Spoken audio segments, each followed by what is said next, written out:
Hi, my name is Dorian Jackson, and today I will be reading my summary on my personal reflection that I have written. My blackmail experience. The falsehoods and false interpretations of blackmail in those lives often serve to stain the image of black males within the United States and other foreign nations where they are often known as the minority. The way I, as a black male, engage the world can be antisocial or irate due to the circumstances implemented on me from an early age onto adulthood. This raises an important question about how black males are viewed within society and how often they enact within these oppressive circumstances. In this essay, I will speak of my experience as a black male and how it has impacted my life and the way I view the world so far. My first eye-opening experience comes as an early adult engaging corporate America and how a certain circumstance influenced antisocial behavior. As someone who has always struggled with social anxiety and not naturally outspoken, I found it incredibly difficult to navigate certain professional spaces.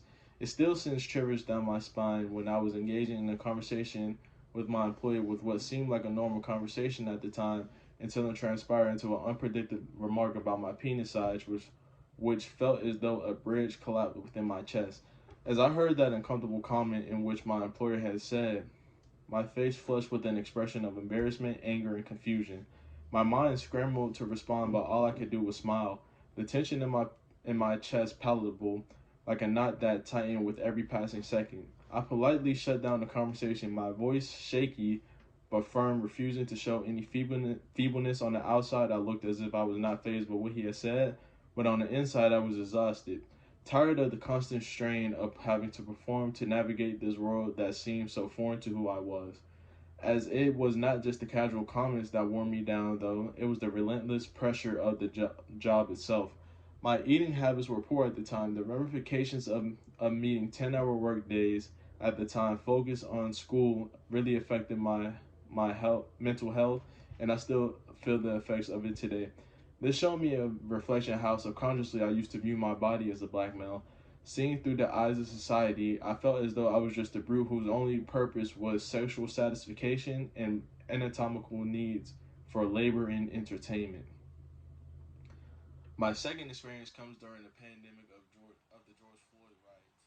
Seeing how I gazed the action of black male death at the time through my cracked iPhone 7 screen in my best friend's house, seeing a man murdered in cold blood to the disgust satisfaction of him being at the wrong place at the wrong time. How reflective my worldview was often haunting. I seen the video replay in my head multiple times at different angles, seeing how he repeats the phrase, I can't breathe, made me feel as though a furnace had erupted within my chest. My limbs shook as I was still angered.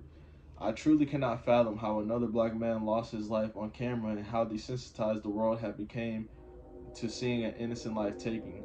Seeing how this event affected the world around me was truly remarkable. Seeing my friend's dad speaking on how the protests were voices of the unheard and seeing riots take place on the news truly shocked me that there was this much anger within society. What made me truly open my eyes was when I seen anti-protesters mock Floyd's death by imitating a knee on the back of the neck, chanting "All Lives Matter" as opposed to "Black Lives Matter." It showed me the centuries of hate society truly had for me as a black male in my existence. It felt as though I had been stabbed in the heart with the icicle and the coldness spread through my body.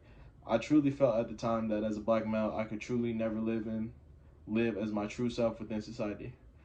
I was having a conversation with my uncle and brother about what I thought was a normal conversation about my personal life at the time that led to an antagonizing conversation about my character. I realized how my family treats mental health, not seeing the ramifications of them living in a time where drugs were just as rampant and accessible as candy from a store. Seeing how my uncle would comment that I would get into a lot of altercations due to the way I present myself. Experiencing these realities affected me more than I can even fathom at the time. As I was sitting home alone on my couch, a sensation of anxiety hit me as I was contemplating how a lot of my fear, anxiety, and aggression comes from unhealed traumatic experiences within my immediate family. They taught me to never trust people within the world and always keep my head on a swivel, alerting me to how I perceive my view of the world. I felt the back of my hand burn as if a thousand fire ants were biting me at the time. I expressed with I expressed with horror as I was scratching my hand because of the hives I had gained from me having constant anxiety and stress about my family, had flawed the way I viewed the world. I truly felt a knot had been tied to my stomach and a veil had been lifted from my eyes as I seen the truth I could hardly fathom. I concluded that the closest men in my life had taught me during their time living in the projects or Section 8 housing had its effect on me all my lives living in the suburbs.